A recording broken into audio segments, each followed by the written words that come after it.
Okay, the following is a notice that I've just sent to the National Petroleum Council. It's headquartered in Washington, D.C., per the information on the website. I attempted to contact them through their online website with an error notice. Both times I attempted to submit through the form, but there was an email address that presumably is a direct contact, and I've sent an email before 1:39 a.m. or at 1:39 a.m. It's currently 1:49 a.m. on August 23rd, 2021. I'm going to read the message as is. It says, within 48 hours from 1:45 p.m. CST, every member of the National Petroleum Council needs to be able to provide inventory of supplies on hand to supply all PPE for environmental remediation due to a gas and oil spill, as well as, and specific to, deployment to dilapidated tanks and facilities containing frack water. Number of available PPE materials that can be called up and deployed within 48 hours from time of deadline. Number of people and means by which to call up and deploy within specific regions. People already qualified to engage with use of materials needed for remediation of frack water. Cost, status, and values of inventory, including systematology already developed to use inventory as collateral. Consideration of and contact with means by which to have financing made available for applying collateralized inventory to support cost of project. 3 months, 6 months, 1 year, 18 months. If they do not have this personally, then they need to provide information on who they already know they can contact that does. Have it in a manner that would qualify for or as an asset of the entity they purport to represent per the relationship with the entity they claim to represent on the board.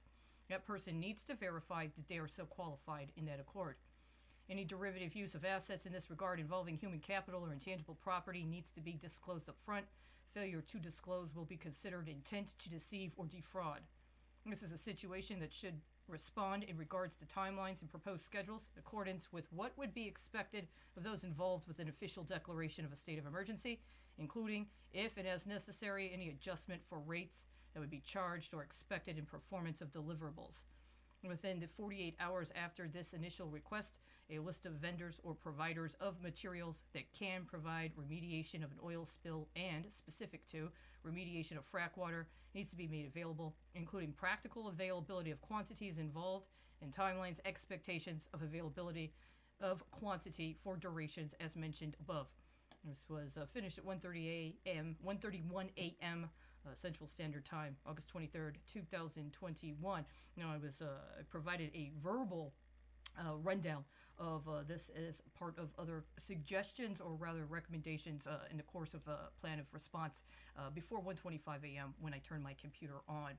I will say that as somebody that has a LLC, that I have some of these things already available, and if I were to have gotten a call like this, I could have had this available based on the scale that I have accessible, and also in connection with what I already could have been practically doing, including in connection with other people that I would understand would have comparable qualifications, were there to have been an appropriate response to this kind of an emergency need before now. And it does not necessarily require a new federal appropriation, and it could have been done, and actually can be done, at least on the scale that I'm capable of doing myself, within the required timeline, in addition to other factors that could have been made available insofar as this would be necessary. I contend it is necessary, and it is the least that should be expected of someone purporting to represent themselves as a person that is capable of such a matter.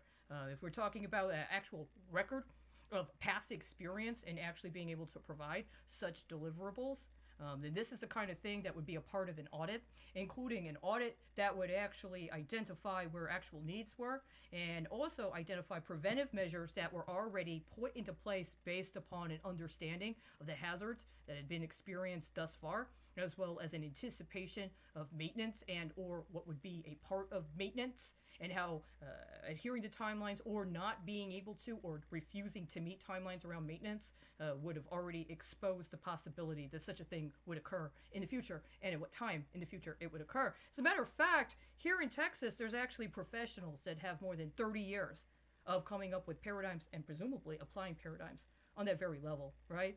So I'm just getting started a little late, and it's completely understandable that this is absolutely an appropriate response, and everybody else that is a member of the National Petroleum Council is completely capable and qualified of responding within the appropriate timeline. It is 1:43 a.m. on August 23rd, 2021. There's one typo in here where it said at the beginning of 1:45 p.m. It was completed by 1:45 a.m. The timelines in here hold fast. It was finished decomposition 1:31 a.m. and it was sent to the National Petroleum Council by 1:39 a.m. Central Standard Time.